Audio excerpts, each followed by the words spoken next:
দর্শক, শেষবারের মতো এসেছে মরদেহ উপদেষ্টা হাসান আরিফের, যা আসলে হাইকোর্ট প্রাঙ্গণে ওনার দীর্ঘদিনের আসলে যে কর্মস্থল, সেই হাইকোর্ট প্রাঙ্গণে আসলে শেষবারের মতো হাসান আরিফের মরদেহ নিয়ে আসা হয়েছে। এবং এখানে তার আসলে যারা শুভাকাঙ্ক্ষী রয়েছেন এবং দীর্ঘদিনের যারা আসলে সহকর্মী এবং শুভাকাঙ্ক্ষী এবং গুণগ্রাহী রয়েছেন, তারা মূলত শেষবারের মতো তার লাশ দেখছেন। এবং কিছুক্ষণ পর আসলে বেলা 11টায় তার নামাজে জানাজা, এবং সেটি আসলে দ্বিতীয় নামাজে জানাজা অনুষ্ঠিত হবে।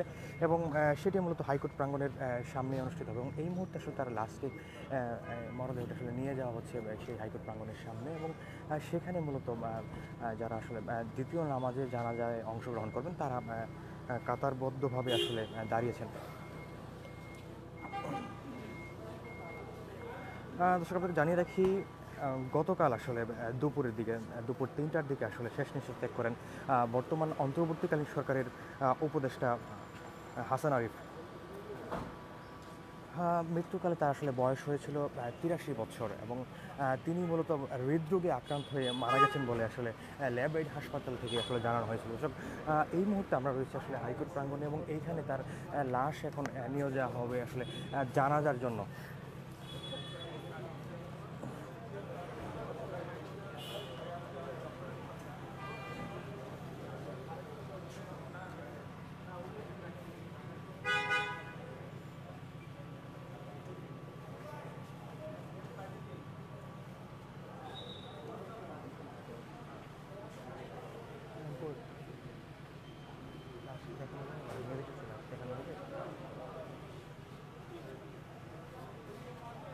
ওকে।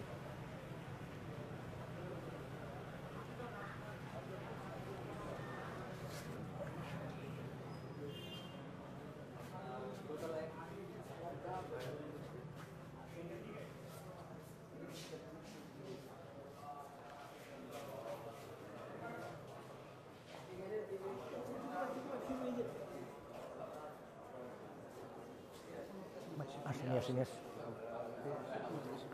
দর্শক, আপনাদের জানিয়ে রাখি, গত 8ই আগস্ট অন্তর্বর্তী সরকারের উপদেষ্টা হিসেবে শপথ নেন হাসান আরিফ। এবং 2001 থেকে 2005 সাল পর্যন্ত তিনি মূলত অ্যাটর্নি জেনারেল দায়িত্ব পালন করেছিলেন। এবং এছাড়া তিনি ফখরুদ্দিন আহমদের নেতৃত্বে তত্ত্বাবধায়ক সরকারের যেই আইন ও বিচার এবং সংসদ বিষয়ক মন্ত্রণালয় এবং ভূমি ও ধর্ম মন্ত্রণালয়ে দায়িত্ব পালন করেছিলেন। এই মুহূর্তে আসলে হাইকোর্ট প্রাঙ্গণের যে আসলে লাশবাহী আসলে যে অ্যাম্বুলেন্স, সেই অ্যাম্বুলেন্স থেকে মূলত তার লাশটি নিয়ে হাইকোর্ট প্রাঙ্গণের সামনে নিয়ে আসা হচ্ছে। এবং এইখানে মূলত কিছুক্ষণ পর বেলা 11টায় আসলে তার নামাজে জানাজা অনুষ্ঠিত হবে।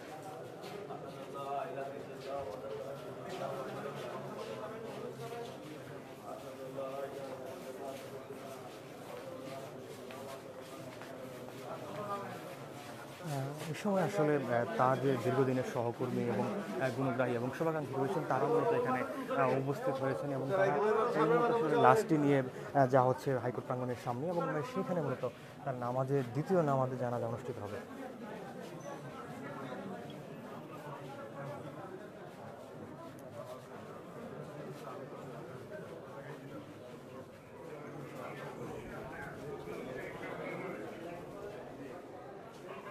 দর্শক, তার দ্বিতীয় নামাজে জানাজায় অংশগ্রহণ করতে আসলে উপস্থিত রয়েছেন বিভিন্ন রাজনৈতিক দলের নেতৃবৃন্দ সহ আসলে যারা রয়েছেন, উপস্থিত রয়েছেন। এবং জামাত ইসলামের সেক্রেটারি জেনারেল মিয়া গোলাম পারওয়ার সহ, এবং মাহবুবুদ্দিন খোকন সহ আসলে বার কাউন্সিল যে সভাপতি রয়েছেন মাহবুবুদ্দিন খোকন সহ আসলে বিভিন্ন রাজনৈতিক দলের নেতৃবৃন্দ আসলে এখানে উপস্থিত রয়েছেন। এছাড়াও তার দীর্ঘদিনের যারা আসলে সহকর্মী রয়েছেন এবং তার শুভাকাঙ্ক্ষী এবং গুণগ্রাহী যারা রয়েছেন, তারাও মূলত আসলে এই জানাজায়, দ্বিতীয় যে নামাজে জানাজায় অংশগ্রহণ করছেন। এবং আপনাকে জানিয়ে রাখি, গতকাল তার প্রথম নামাজে জানাজা আসলে অনুষ্ঠিত হয়েছিল। এবং সেটি হয়েছিল মূলত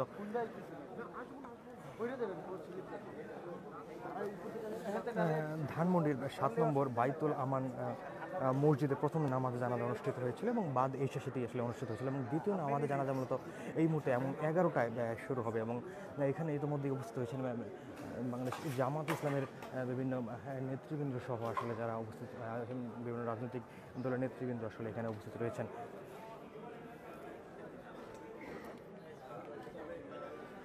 সবাই জানিয়ে রাখি, আজ এই দ্বিতীয় নামাজে জানাজা অনুষ্ঠিত হওয়ার পর মূলত বাদ জোহর মিরপুরে বুদ্ধিজীবী কবরস্থানে তাকে দাফন করা হবে।